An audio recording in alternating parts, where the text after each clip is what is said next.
자, 11강인데요. 다 불러드려야 되나요?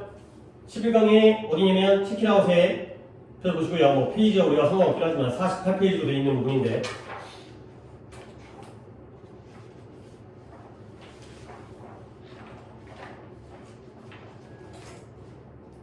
뒤에 뭐 우리 순서 위치했기 때문에 빈칸 끝나고 그 다음에 함축적 의미랑 그 다음에 요양문이랑 그 다음에 장문 원 그 정도 몇 개 안 남았어요. 그러니까 하나 둘 셋 이거네요. 오늘 한 다음에 3강만 더 하면은 이제 이거를 끝내버리니까 없애버릴게요. 자, 다 풀어드릴게요. 체키라웃 2번이고요. 그 다음에 다음 페이지에 1번부터 뭐 채점을 해오신 분이 저 뒤에 답이 있으니까 1122 1122가 되겠어요. 오케이, 오답 수학을 확인할게요. 지훈이는 한 개고요. 그 다음에 지훈이는 오케이, 3개가 1개는 지훈이 몇 번이에요? 3번 하나고요. 그 다음에 지훈이는 1, 2, 3. 오케이, 1, 2, 3. 자, 이제 체크라웃은 없고 1, 2, 3 가볼게요. 1번에 어때요? 켜져 있고 봐봐. 이 세상의 모든 언어들이 뭐처럼 보여요? 어떤 한 세트에 라운드 넘버라는 게 라운드가 둥글둥글한 거잖아요. 그러면 라운드 넘버는 뭐냐면 어림수예요. 어림수. 어림수가 뭐야? 예를 들어서 1.98을 어림하면 몇이냐? 2가 되는 거죠. 그런 거야. 반올림 반대림 해가지고 대략적인 숫자. 이게 바로 어림수예요. 그러니까 선택해야 되는 거야. 한 무리의 어림수들을 선택했다는 거죠. 그러니까 우리는 항상 이런 말 있잖아요. 100여 명. 그렇지? 이번에 용돈 얼마 받았어? 한 10만원 정도? 이런 거지. 그치? 이런 게 바로 어림수가 됐어. 그러면 왜 이러한 보편성이 뭐예요? 모든 언어가 어림수가 있는데 이 어림수라는 보편성의 이유가 무엇인가? 자, 이유가 나오죠. 아마도 모든 인간들이 똑같은 정신적인 어페러터스라는 건 보통 아래쪽에 나오지만 자주 나오는 단어이기 때문에 장치라는 장치. 정신적 장치를 가지고 있다는 거야. 그리고 그런 까닭에 모두가 직면하게 돼요. confronted with 무엇을 직면하냐면 어려움인데 많은 양, 퀀터티 또 나왔네요. 많은 양을 개념화하는데 어려움을 겪고 있다는 거죠. 그러니까 숫자가 커지면 이번 달 월급을 356만 7,893원을 받았어요. 어떻게 된 거야? 이거지. 그러면 숫자가 커지잖아요. 그러면 이런 것들을 개념화하기 어렵기 때문에 그냥 한 돈 300 받았어. 한 300만 원 받았어. 뭐 이 정도가 된다는 거죠. 결국 우리 모든 인간들이 똑같은 정신적 장치가 있기 때문에 모든 언어가 이렇다는 거죠. 우리 인간은 큰 양을 개념하는데 어려움을 겪는구나. 그래서 결국 뭐냐면 the larger a number, 숫자가 커질수록 덜 정확해진다는 거야. 우리의 정신적인 표현이, 그 숫자에 대한 표현이 덜 정확해져. 덜 정확해지니까 대략적인 어림수를 쓰는 거예요. 그러면 결국 언어라는 건 뭐냐면 만약 그 언어가 우리의 생각에 충실한 운송수단, vehicle이라는 게 자동차 차량이잖아요. 차량이 뭐예요? 운송수단, 운반수단이죠. 언어라는 게 우리의 생각을 충실하게 운반해주는 수단이 되기를 원하는 거예요. 당연하죠. 언어를 통해서 우리가 생각을 전달하니까. 그렇다면 이 언어라는 건 통합해야 돼요. incorporate. 뭘 통합하냐면 이러한 장치. 어떤 장치? 어림수. 이거죠. 어림수를 갖다가 만들어주는 이런 장치를 통합해야 된다. 이거요. 대략적인 숫자가 되는 거죠. 그러면 바로 나오네. 어림수가 바로 그러한 장치라는 거지. 그쵸? 어림수가 그러한 장치니까 이 장치도 어림수를 포함하고 있어야겠죠. 오케이? 그래서 관습적으로, 전통적으로 그들이 뭘 나타내냐? 대략적인 양을 나타내는 거야. 뒤는 안 읽어도 되지만 빠르게 볼게요. 문장이 어떤 문장이에요? 이 교실에 이 20명의 학생이 있어요. 이런 문장은 진실로 남아있다는 거예요. 비록 뭐 할지라도 실제 교실의 숫자가 18명, 20명이 있다고 하는데 18명인데요. 틀렸잖아, 새끼야. 아니라는 거야. 그 정도는 사실이라는 거죠. 22명도 괜찮다는 거죠. 왜냐면 이 20이라는 이 숫자가, 단어가 이 숫자의 하나의 줄에서 확장된 영역을 나타내기 때문에. 그러니까 우리가 어떤 좌표에서 1, 2, 3, 4, 18, 19, 20, 21, 22에서 우리는 20이 이게 아니라 이 정도를 20으로 본다는 거죠. 숫자가 커질수록 우리가 이걸 개념하는데 어려움을 겪기 때문에. 또 똑같은 예시가 나오는데요. 그래서 이것이 바로 이유예요. 뭐냐면 프랑스어를 말하는 사람들이 아주 자연스럽다고 여기는 거지. 뭘? 15일이 2주를 나타낸다. 15일은 2주가 아니잖아요. 14일이 비록 정확한 숫자는 14지만 나 15일 정도 있다가 올게. 2주 있다 온다는 거야. 15나 14나 대충 비슷하다는 거죠. 프랑스어를 그다 공부를 안 해봐서 잘 모르겠는데 프랑스어는 92를 4 곱하기 20 더하기 2라고 쓰면 되는데 프랑스어 배운 사람 있어요? 저 숫자를 이렇게 표현하는데요. 약간 특이하죠. 90이라는 숫자가 없다는 거지. 언어적인 표현으로서. 어쨌든 지금 그게 중요한 게 아니라 어림수예요. 자, 1번 보기에 몇 번이에요? 어림수.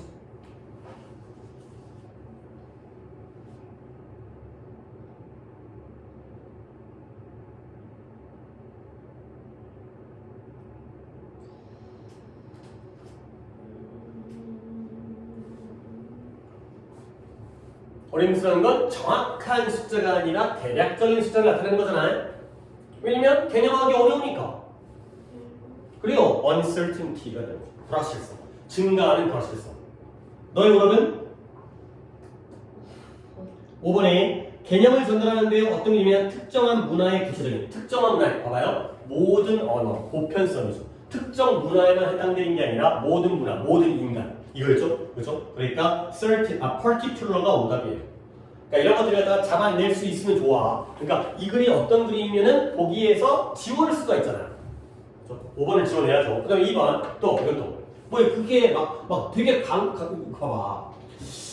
비록 어떤 일부 문화 또는 어떤 시기 또는 다른 시기에는 모든 문화가 그럴 수 있다는 거야. 이런 것들이 뭘 강조한다? 스터빌러티와 전통, 트레디션을 갖다 강조. 스터빌러티는 뭐야? 안정성과 전통을 강조하죠.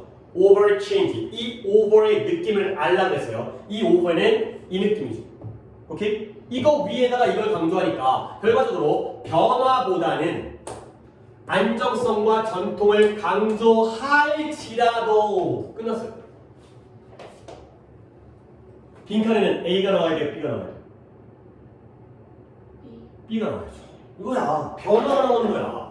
몇몇 문화, 특정 시기에는 모든 문화가 변화보다는 안정성과 전통을 강조하긴 하지만 결국엔 변화다.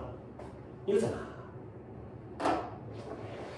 그래서 within a particular culture, 특정한 문화에서 참가자들은 종종 뭐한다? 반대를 해요. 그리고 조정하는 걸 시도해요. 그 문화를 다른 방향으로 조정하는 걸 시도해요. 그래서 변화를 만들어내요. 맞잖아요. 그러니까 disagree, 반대하고요. 내가 다른 방향으로 조정을 하고요.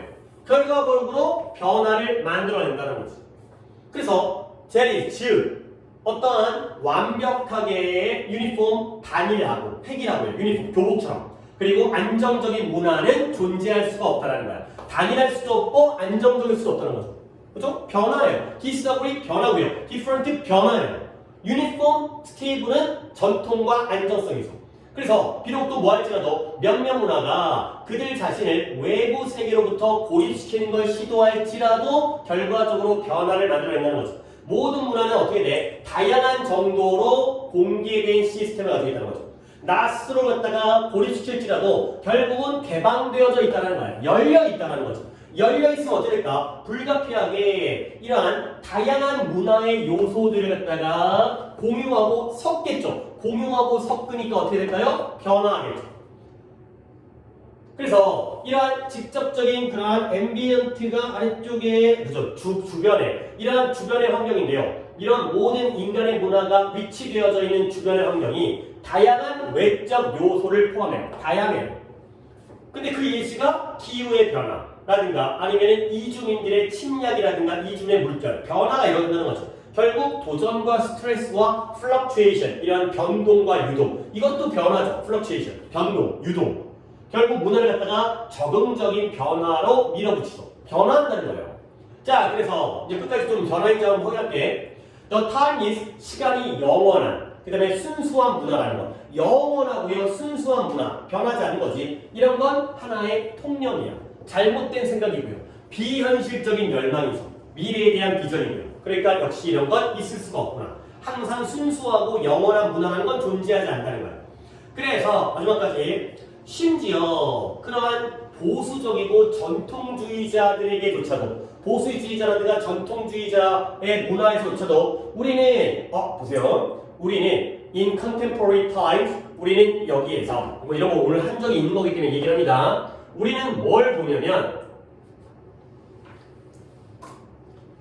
다시 한번 문장을 갖다 다시 다 지우고 컴마 같은 게 안 보이다 보니까 다시 한번 문장을 갖다 보겠어요. 비록 심지어 이러한 보수적이고 전통주의자인 문화에서조차도 우리가 이러한 시기에 보고 있는 이렇게 묶였네요. 이러한 문화들조차도 뭐한다? have changed. 역시 시간에 따라서 변화했다는 거죠. 자, 이때 contemporary는 뭔 뜻이 되는 거예요? 동시대예요, 현대예요?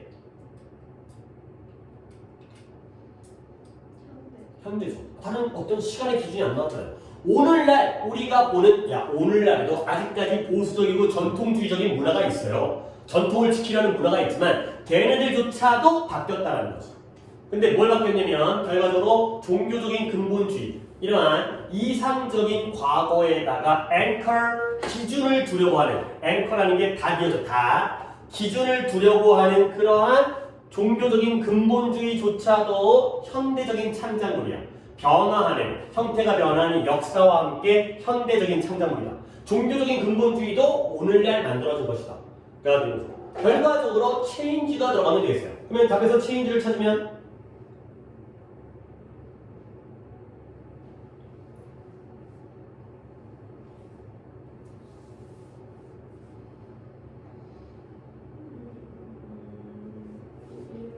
1번에 어떤 단어죠? evolve가 되겠어요. 변화, 발전, 진화, 바뀐다는 거죠. 그렇죠?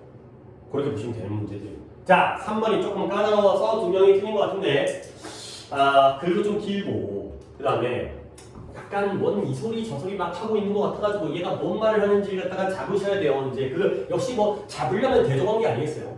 그렇죠? 이것의 대조관계를 갖다 잡아내게 되면은 이 자리가 A가 들어갈지 B가 들어갈지 하는 거 아니야. 그렇죠? 봐봐라. 요것만 하면은 우리가 할 거는 뭐 이거 끝나면 끝이죠. 이제 구문을 하느냐 하지 않느냐인데 시간을 좀 들여서 볼게요. manipulate가 뭐예요? manipulate 요즘에 최근에 많이 나오지 않았어요? 조작하다, 조정하다. 여론, 대중들의 의견을 미디어가, 매체가 조작하는 거예요. 오케이? 이런 것은 뭘 보여주고 증명해 주냐면 대중들의 의견에 대한 미디어의 언론 매체의 조작은 뭘 보여준다? 힘을 보여줘요. 이 미디어의 힘 그리고 그 남용의 결과를 보여줘요. 미디어가 힘이 있구나. 그리고 그 미디어의 힘을 남용하게 되면 어떤 결과가 나오는구나. 이런 것들을 보여준다는 거야. 대중들의 의견을 조작할 수 있으니까요. 그러면 이 미디어, 매체의 힘은 압도적이에요. 어디서 압도적이냐? 정치적으로도, 경제적으로도, 사회적인 영역에서 압도적이죠. 그래서 미디어의 이러한 검토, 뭐에 대한 새로운 제품에 대한 리뷰, 평가가 되겠네요.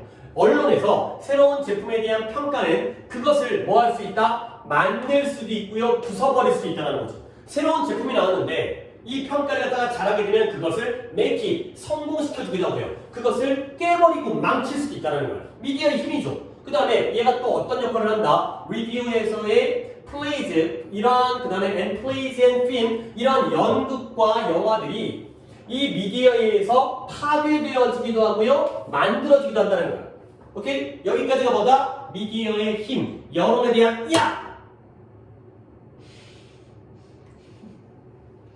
됐죠? 자, 그러네. 이제 그러나니까 또 잘 봐야겠죠? 그러나 일반적으로 이러한 프레스라는 것도 언론이에요. 프린팅 프레스처럼 인쇄를 해가지고 신문을 만들었잖아요. 이런 언론의 힘은 행사되어지는데 그것의 선택, 취급, 그 다음에 표현, 정보를 선택하고 취급하고 표현하는 것을 통해서 행사되어지는 거예요. 언론의 힘은 어떤 정보를 갖다가 원하는 정보를 골라서 잘 취급한 다음에 잘 표현하는 것, 이런 것에 따라서 행사되어지죠. 자, 그러면 이 언론 매체가 시도하는데 뭘 시도하냐면 어떤 단단한 소식, 이 뉴스에서 뭘 시도한다? 이렇게 바로 묶어야 돼. Attempt to persuade using emotional rhetoric. 감정적인 수사. 근데 뭐라기보다는 사실이라기보다는 감정적인 수사를 사용하여 설득하는 걸 시도한다면 이것은 뭘 구성한다? 다시 한번 조작을 구성한다는 거야. 오케이? 봐봐요. 감정적 수사, rhetoric이라는 단어 자체가 어려운 단어예요. 수사. 수사가 뭐라 그랬지? 내가 이거 얘기한 적이 있었는데 수사학, 수사. 뭐예요? 이 느낌을 가져가야 돼. 말로 하는 거야. 근데 겉이 번지를 해. 솔직히 안을 까고 보면은 내용이 없어. 이게 바로 수사예요. 됐어요? rhetoric이라는 건 일단 적으세요. rhetoric이라는 건 수사야, 수사. 수사 또는 수사학이거든요. 이런 의미를 알고 있어요. 미사여구. 나 이런 말 좀 알려주고 싶긴 한데 설명할 재간이 없어가지고 이런 식의 의미를 갖고 있어요. 미사여구 국어 시간에 배우지 않았어요? 버리자. 국어 시간에 안 배운 거 같다가 내가 알려줄 능력이 없기 때문에 미사여구 예쁘게 만들어주는 여분의 구문? 뭐 이런 거예요. 그러니까 필수적인 게 아니고 수사학이라는 건 외적인 거야. 근본적인 게 아니라 표면적인 거야. 겉으로 장식적인 거야. 꾸미는 거야. 본질적인 게 아니라 본질이 아니고요. 진실이 아니에요. 꾸며내는 게 바로 rhetoric, 수사학이 되겠어요. 이 느낌을 알아야 돼. 이 말 자체가 어려운 말이야. 예전에 그리스의 철학자들이 이런 것들을 했었잖아요. 그리스는 이제 스크라테스를 말고 이제 걔네들이 그래갖고 뭐 이제 말은 번질이라는데 알고 보면 까고 보면 뭐 본질이 없는 이런 것들을 갖다가 수사학이라고 해요. 다시 한번 매체가 이러한 단단한 뉴스에서 확고한 뉴스에서 사실보다는 감정적 수사를 사용해서 설득하는 걸 시도한다면 그러면 어떤 일이 생긴다? 이건 역시 조작을 구성한다는 거지. 어떤 일인지 알겠죠? 뉴스가 보도할 땐 뭘 기반으로 보도해야 돼? 사실 기반으로. 근데 막 감정적으로 나쁜 새끼 얘네들 때문에 어쩌고저쩌고 하는 순간 우리가 조작되어지는 거예요. 오케이? 그래서 또한 비슷하게 이러한 저널리스트 언론인들이 어디에 의존한다? unsubstantiated 실질적이지 않은 실체가 없는 그러한 주장에 의존한다면 근데 뭐하지 않은 채 그 주장의 약점을 주목하지 않은 채 근데 뭐하기 위해서 자기가 바라는 결과를 만들어내기 위해서 실체가 없는 주장에 의존하게 되면 역시 뭐하는 거지? 사실보다는 감정적 수사에 의존하는 거죠. 그렇다면 그 또는 그녀는 뭐하고 있어요? 이러한 기술을 채택하고 있는 거야. 역시 조작이라는 거야. 계속 매니플레이션이 나오잖아. 오케이? 그러면 추론적인, 이성적인 이 리즌들 이성적이고 추론적인 주장이에요. 그러한 주장은 어떤 주장이다? That explain and persuade 이러한 설득과 설명을 하고자 하는 이성적인 주장은 이러한 조작을 구성하지 않을 수가 있죠. 그러나 종종 이거죠. 잘 들어봐요. 이성적인 주장은 어떤 주장이다? 설명과 설득을 하는 그런 이성적인 주장은 조작을 구성하지 않잖아요. 그러나 종종 빈칸이 나오죠. 그럼 이 자리에는 조작이 나올까요? 사실이 나올까요? 조작이 나와요. 이성적인 주장도 조작을 포함하고 있다는 거예요. 매니플레이션이 계속 나온 거예요. 이거는 매니플레이션. 이거예요, 이거. 그러니까 글이 좀 어렵지. 지금 내가 무슨 글을 읽고 있는지도 잘 모르면서도 답을 갖다 푸는 거예요. 가볼게요. 그래서 그 지점에서, 그 시점에서 설득은 뭐가 된다? 아니, 다 나왔네. 맞잖아요. 매니플레이션 맞잖아요. 그 지점이 되면 결국 이 설득이라는 것도 조작이 돼버립니다. 조작이 된다. 가 된 거죠. 그렇죠. 끝까지 간 다음에 한 번 더 글을 정리할 필요가 없을 것 같은데. 이거 봐, rhetoric이라는 단어가 수사인데 아이씨 막 한자도 어려워. 이거 뭐야 이거 이 숫자 이거 무슨 숫자야 이거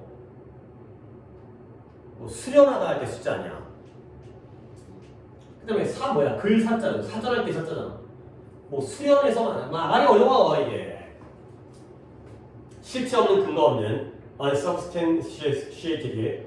자, 그래서 이 사람에 따르면 조작이라는 건 어떤 의도적이고 성공적인 영향력이야. 한 사람에 의한. 근데 뭐에 의해서? non-coercively, coerce라는 단어가 강압하다의 뜻인데요. 뭐 나와 있으니까 비강제적, 강제적이진 않게 실제의 선택을 바꿔버리는 거예요. 근데 그 사람에게 이용 가능한. 또 뭐 하는 거죠? 설득력 있지는 않지만 바꿔버리는 거야. 다른 사람의 선택에 대한 인식을 바꿔버리는 게 바로 조작이다. 조작이라는 건 뭔가를 바꾸는 거고. 그래서 altering. 강압적이진 않지만 내가 널 때려서 하는 건 아니야. 그 다음에 너를 막 설득력 있게 하는 건 아니지만 그 사람의 선택과 선택에 대한 인식을 변화시키는 게 바로 사람에게 영향을 미치는 게 조작이다. 계속 조작이에요. 언론 매체라는 건 조작이라는 거죠. 오케이? 다시 한번 가볼게. 한번 글 볼까? 언론의 조작이라는 게 대중 여론에 대한 이게 언론의 힘이라는 거야. 남용의 결과. 남용에선 이런 결과가 나오는 거. 압도적이야. 여러 분야에서. 어떤 상품을 갖다가 만들어내기도 하고 깨버리기도 하고요. 파괴하기도 하고요. 성공시키기도 하고요. 그러나 일반적으로 언론의 힘이라는 게 이 정보를 갖다가 선택과 취급과 이런 거죠. 결국 이 언론 매체가 사실이 아니라 수사에 의존하게 되고요. 그러면 조작이 되는 거예요. 언론인들도 조작을 하고요. 그 다음에 이성적인 주장도 어느 순간에서는 조작이 된다. 가 되겠어요. 매니플레이션밖에 들어갈 자리가 없어요. 들어갈 놈이 없다는 거죠. 그러면 역시 문제는 보기에서 매니플레이션을 찾는 게 또 어려울 수 있으니까 해석을 해보겠어요. 1번에 그 이후에 추후의 주장은 논리적 정당화를 무시한다. 2번에 미디어의 표현이 cross a line, 선을 넘어서 감정적인 요소를 주입한다. 3번에 미디어의 기술이 이런 역할을 맡게 되는 거야. 어떤 역할이냐면 대중들의 여론을 의견에 형성하고 이끌 수 있는 그러한 역할을 담당한다. 그 다음에 4번에 미디어의 대출, 아웃라인, 대출이 플랫폼을 갖다가 제공해 주는 거예요. 기반 시설을. 근데 뭐에 대한? 이 대중들의 토론과 논쟁에 대한 플랫폼을 제공한다. 그 다음에 5번에 기회는 기회인데 어떤 기회냐면 감정적 반응. 뭐 사이에 이런 매체의 다시 한번 언론 매체의 수비자들 사이에서의 감정적 반응의 기회가 제거되어진다. 가 되는 거죠. 오케이? 자, 5번부터 볼게요. 5번 답이 아니죠. 왜 답이 아니에요? removed가 아니죠. 감정적인 그러한 반응의 기회가 사라지는 게 아니잖아요. 감정적인 반응이 존재하잖아. 그 다음에 4번에 미디어의 아울렛, 미디어의 대출이 플랫폼을 제공한다. 플랫폼이 아니죠. 지금 토론의 장을 만든다는 내용이 아니에요. 그 다음에 3번 아니죠. 테크놀로지가 아니에요. 미디어의 기술의 문제가 아니라 미디어를 갖다가 언론인들이 자기들이 선택하고 취급하는 거잖아. 오케이? 그러면 1번과 2번이 남았는데 답은 뭐예요? 2번이죠. 뭐 때문에? 이모셔널 컨텐트. 선을 넘어. 이 사실을 기반으로 해야 된다는 선을 넘어. 이성적인 주장조차도 선을 넘어서 감정적인 요소를 인젝트, 주입한다는 거지. 그게 바로 조작에 해당되는 거죠. 그러면 1번은 뭐예요? 그들의 논리적인 정당성을 갖다가 무시한다. 이런 내용이 아니라는 거죠. 이성적인 게 논리적인 정당성을 무시하는 게 아니라 조작에 나아가게 되기 때문에 선을 넘어서 감정적인 요소를 주입한다. 가 되겠어요. 매니플레이션을 2번으로 연결시키는 것도 쉽지는 않네요. 하지만 나머지 것들에서 오답적인 요소들이 있기 때문에 답이 2번이 되는 거죠. 그렇죠? 그 다음에 됐고요. 시간이 한 10분여 정도 남았는데 하는 게 낫겠죠? 그래요? 하지 마. 그러면 그냥 깔끔하게 이렇게 하는 게 낫겠어요. 아마 오늘이 2시간 걸리는 게 조금 짧게 걸린 걸 수도 있고, 그래서 기출 하나와 그 다음에 수능 완성 하나를 갖다가 당분간에 진행하겠고요. 그 다음에 여러분들 거의 다 책 못 다니지? 혹시라도 구문이 필요할 때에는 그냥 자주 갖고 올 수 있죠. 집에 갖고 다니지 않지? 그죠? 숙제가 특히 없다는 또. 그죠? 그러면 숙제는 기출을 한번 그냥 다음 거 풀면 돼요. 내가 그러니까 잘못 적어줬었는데 지난주에 2002년에 6월을 풀면 되겠어요. 이거 한 세트를 푸시고요. 그 다음에 수능 완성은 해야겠어요. 12강 함축적 의미인데 그 다음에 단어가 25과부터 32과 이렇게 해오시면 됐어요. 이거 한 세트, 그 다음에 이거하고 가끔 어쩌다가 진짜 시간이 남을 수 있게 되면 뭐 이제 민지도 오고 그러면 이제 오답 개수가 조금이라도 한두 개라도 더 늘 테니까 이거 오늘 되게 깔끔하게 끝난 거고 이거 하면 3시간 수업이 딱 될 것 같아요. 그래서 이 정도로만 어쩌다가는 이제 구문을 할 수도 있겠지만 이렇게 진행하도록 하겠어요. 오케이, 수고했고 하여튼간에 지금 뭐 이제 약간 날도 우중충하고 그러니까 건강 관리 더 잘 하시고 컨디션 조절이 제일 중요합니다. 지금 남은 기간 동안 아파버리면 회복이 어려워지죠.